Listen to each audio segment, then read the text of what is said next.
नाजरीन अस्सलाम वालेकुम। आपकी मोहब्बतों और चाहतों के साथ लियाकत नवाज़ मलिक हाज़िर खिदमत है। नाजरीन, गुज़श्ता 2-3 हफ़्तों से पाकिस्तान की जो सियासत है उसमें बहुत सी कन्फ्यूजन पैदा हो चुकी है। इमरान खान साहब की हुकूमत पर अदम एतमाद हुआ और एक नई हुकूमत बन गई, लेकिन इमरान खान साहब जो हैं वो अपनी शिकस्त मानने पे तैयार नहीं है। हालांकि होना तो ये चाहिए था कि खान साहब एक बहुत बड़े क्रिकेट के प्लेयर हैं, उनको स्पोर्ट्समैन स्पिरिट दिखानी चाहिए थी, और अपोजिशन में बैठना कोई इतनी छोटी बात भी नहीं है। उनके पास 123 124 जो हैं MNAs हैं, उनके पास खैबर पख्तूनख्वा की हुकूमत है, पंजाब में उनकी अच्छी भली एक तादाद है MPs की, तो वो पाकिस्तान में सियासत कर सकते हैं और ये कोई आखिर नहीं है। इसके बाद भी अगर वो अच्छी अपोजिशन करते हैं, स्पोर्ट्समैन स्पिरिट दिखाते हैं, तो फिर भी दोबारा वो बरसे इक़्तिदार आ सकते हैं। लेकिन उन्होंने जो बयानिया पकड़ा, उन्होंने अमरीकी साजिश के मुतल्लिक़ कहा। वक्ती तौर पर उनको थोड़ा बहुत फ़ायदा होगा, लोग उनके करीब आएंगे, लेकिन पाकिस्तान का क्या होगा? ये कभी उन्होंने नहीं सोचा कि अपनी ज़ाती अना की खातिर वो पाकिस्तान की सलामती को दांव पे लगा रहे हैं। कुछ दिन तो ये चल जाएगा अमरीकी बयानिया, उसके बाद ये डाई डाउन होना शुरू हो जाएगा और ये देखिएगा। लेकिन दोबारा अमेरिका के साथ हमारे जो ताल्लुकात हैं या यूरोपीय यूनियन के साथ जो ताल्लुकात हैं, उनको बनाने में बहुत देर लगेगी। पहले तो वो कहते हैं कि साजिश हुई है, अमेरिका ने की। फिर उन्होंने कहा कि एक शख्स है लंदन में बैठा है, उससे साजिश की है, और 2 लोग जो हैं आसिफ अली जरदारी साहब और शहबाज शरीफ साहब, उन्होंने की है। फिर एकदम ही वो बदलते हैं और कहते हैं कि जिनसे ये गलती हुई है, अब गलती का अजाला इस तरह हो सकता है कि जल्द से जल्द इलेक्शन कराएं। अब ये गलती जिसने की है, ये किसको कह रहे हैं? ये अमेरिका को कह रहे हैं, अमेरिका इलेक्शन कराएगा, या नवाज शरीफ साहब इलेक्शन कराएंगे, या जिनसे गलती हुई है, गलती किसको आप एस्टेब्लिशमेंट को कह रहे हैं, किसको कह रहे हैं? और फिर आप जो ये बातें कर रहे हैं जुल्फ़िकार अली भुट्टो के मुतल्लिक़, जुल्फ़िकार अली भुट्टो बहुत खुददार था, बहुत बड़ा लीडर था। गिलगित बिल्तिस्तान के इलेक्शन में आपके सामने आपका वज़ीर गंडापुर भुट्टो साहब को गद्दार कहता रहा। उस वक़्त आपने भुट्टो साहब को बड़ा लीडर क्यों नहीं कहा? सिर्फ इसलिए कि अब वो भुट्टो साहब ने जो एक लेटर लहराया था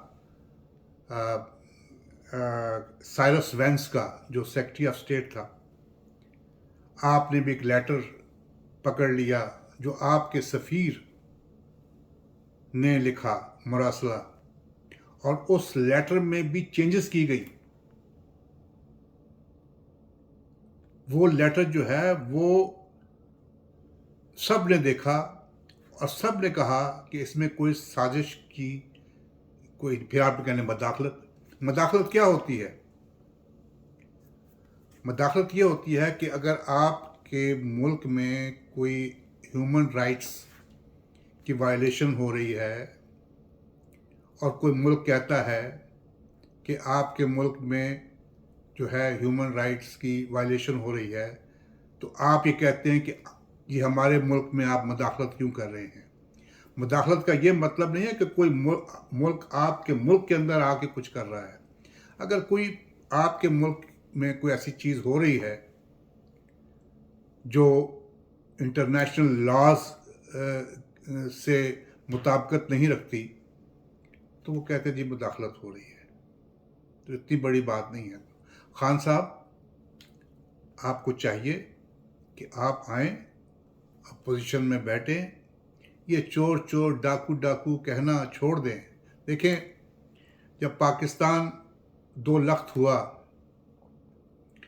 اور ذوالفقار علی بھٹو صاحب کو حکومت دی گئی تو ذوالفقار علی بھٹو نے ساری اپوزیشن کو ساتھ لیا. ساری اپوزیشن بھٹو صاحب کے ساتھ ملی اور بھٹو صاحب نے جا کر ہندوستان سے 5000 مربع میل علاقہ بھی واگزار کرایا اور جنگی قیدی بھی لے کر آئے. اس کے بعد بھٹو صاحب نے ایک ٹوٹے ہوئے ملک کو ایک پھر ملک بنایا اور ایٹامک جو ڈیٹرنٹ ہے اس کی بنیاد رکھی. پھر اس کے بعد انہوں نے اسلامک کانفرنس کرائی. کون کون سی چیزیں گنوائیں گے؟ آپ نے کون سا ایسا کام کیا ہے؟ کون سا ایسا ہاسپٹل بنایا ہے سوائے پرائیویٹ ہاسپٹل کے؟ آپ نے کیا کام کیا؟ کوئی ایسا کام بتائیں جو آپ اپنے آپ کو بھٹو صاحب کے مقابلے کا لیڈر بنا سکیں. اور یہ جو اوورسیز میں آپ کے پارٹی کے ممبران جو روز ایک جلوس نکال دیتے ہیں, کبھی انگلینڈ میں, کبھی کینیڈا میں, کبھی امریکہ میں, بھائی سازش کی ہے امریکہ نے. امریکہ نے جب سازش کی ہے تو جائیں وائٹ ہاؤس کے سامنے جا کے اپنے جلوس نکالیں. آپ امریکن ایمبیسیز کے سامنے جا کے جلوس نکالیں. یہ پلازوں کے سامنے جا کے یا کسی کمیونٹی سینٹر کے سامنے جا کے جو ہے ایجیٹیشن کرنا کوئی مسئلے کا حل نہیں ہے. اگر آپ یہ سمجھتے ہیں کہ سازش ہوئی ہے, امریکہ نے سازش کی ہے, تو آپ امریکن ایمبیسیز کے سامنے جا کر احتجاج کریں. آپ جا کے وائٹ ہاؤس کے سامنے جا کے احتجاج کریں. یہ کوئی طریقہ نہیں ہے کہ آپ اکٹھے ہو جائیں اور ایک پلازا میں جا کے اور ایک کمیونٹی سینٹر کے سامنے جا کے اور کسی کے گھر کے سامنے جا کے آپ ایجیٹیشن کرنا شروع کر دیں. یہ کوئی طریقہ نہیں ہے. آپ الیکشن کا ویٹ کیجئے, الیکشن لڑیے, لیکن اس سے پہلے کہ آپ ریزائن کریں اسمبلی سے, ہم درخواست کرتے ہیں ایز اے ڈیموکریٹ, میں درخواست کرتا ہوں عمران خان صاحب سے کہ عمران خان صاحب اسمبلی میں آئیے, ٹف ٹائم دیجئے حکومت کو اور اپنے آپ کو بتائیے کہ آپ ایک اچھے اپوزیشن لیڈر بھی ہیں. آپ نے پاکستان میں حکومت کی, لیکن جس طریقے سے آپ نے حکومت کی آپ کو بھی معلوم ہے کہ آپ ڈیلیور نہیں کر سکے. اپنے آپ کو ایک لیڈر بنائیے اور یہ ضد کی سیاست چھوڑ دیجئے, اپنی انا کی سیاست چھوڑ دیجئے. یہ پاکستان ہم سب کا ہے. اللہ تعالیٰ پاکستان کو ہمیشہ قائم و دائم رکھے. ناظرین, میرے چینل کو سبسکرائب کیجئے. گاہے بگاہے میں پاکستان کی سیاست کے متعلق بات کرتا رہوں گا. اللہ تعالیٰ ہم سب کا, آپ کا حامی و ناصر. پاکستان زندہ باد.